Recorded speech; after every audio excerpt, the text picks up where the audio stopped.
আসসালামু আলাইকুম। কেমন আছেন সবাই? আশা করি ভালো আছেন।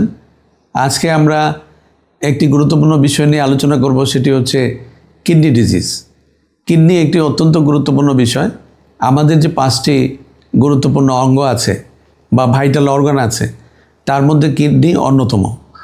এবং এর যদি জটিলতা হয় বা কিডনি যদি অসুস্থ হয়, তাহলে কিন্তু নানান ধরনের রোগ, নানান ধরনের সমস্যা, এমনকি জীবনের ঝুঁকিও রয়েছে।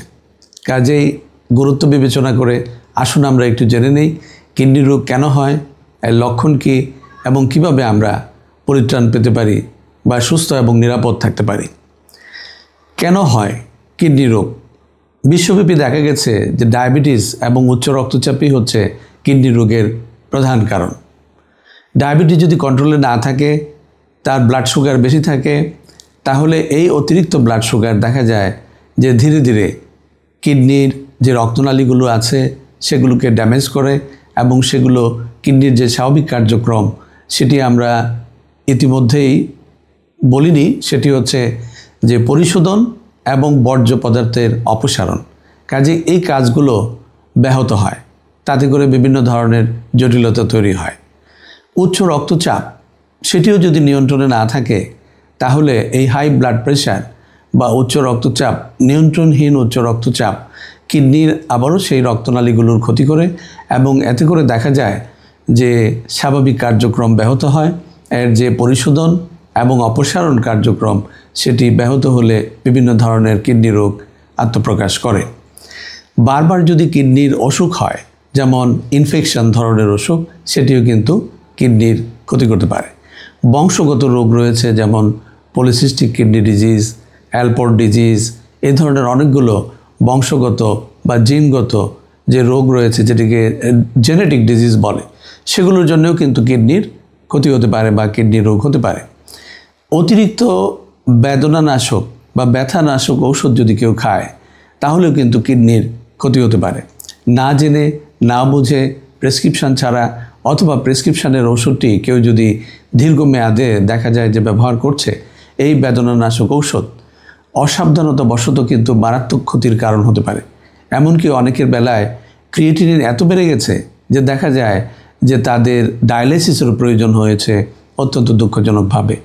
কাজে এই বিষয়টির প্রতি অত্যন্ত খেয়াল রাখবেন যেন প্রয়োজনের বাহিরে বা প্রেসক্রিপশন ছাড়া ব্যথার ওষুধ, যেমন NSAID বলি আমরা, non steroidal anti inflammatory drugs, সেগুলো যেমন কেটোরোলাক, ডাইক্লোফেনাক, এ ধরনের ওষুধ ব্যবহারের ব্যাপারে সাবধান থাকবেন।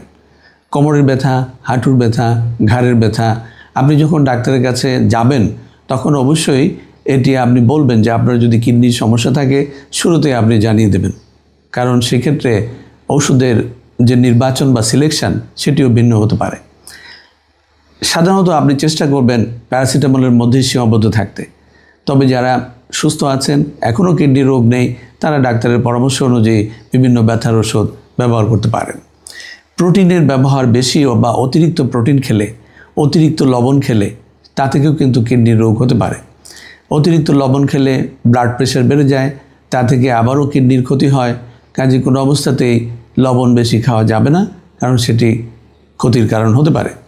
এছাড়াও রয়েছে ধূমপান, মদ্যপান বা ড্রাগস, এগুলোও কিন্তু কিডনির ক্ষতি করতে থাকে। হৃদরোগ বা হার্ট ডিজিজ, এটাও কিন্তু কিডনির সমস্যার জন্য দায়ী হতে পারে। কিভাবে?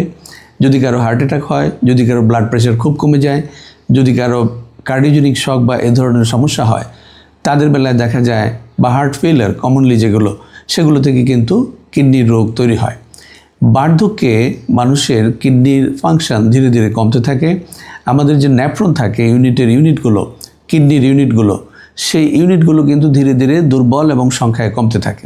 এক পর্যায়ে দেখা যায় বয়স বৃদ্ধির সাথে ইউরিয়া ক্রিয়েটিনিন বেড়ে যায় এবং রেনাল ফাংশন বা কিডনির ফাংশন কমে আসে। কাজেই যাদের বয়স 40-এর উপরে, তাদের উচিত হবে বছরে অন্তত একবার ইউরিয়া ক্রিয়েটিনিন পরীক্ষা করে দেখা যে কী ধরনের পরিবর্তন আসছে। অবেসিটি বা স্থূলতা, এটিও কিডনির সমস্যা তৈরি করতে পারে। এটি থেকে উচ্চ রক্তচাপ হয়, ডায়াবেটিস হয়, অন্যান্য সমস্যা হয়, সব মিলে কিডনির জন্য মোটেই নিরাপদ নয়। এবার আসুন আমরা জেনে নেই কিডনি রোগ হলে কী কী ধরনের লক্ষণ আসতে পারে বা সাইন বা লক্ষণ আসতে পারে। সেটি হচ্ছে কিডনি রোগীদের মধ্যে যাদের সমস্যা বেশি, তাদের শরীরে পানি আসতে পারে, পা ফুলে যেতে পারে, তাদের শ্বাসকষ্ট হতে পারে।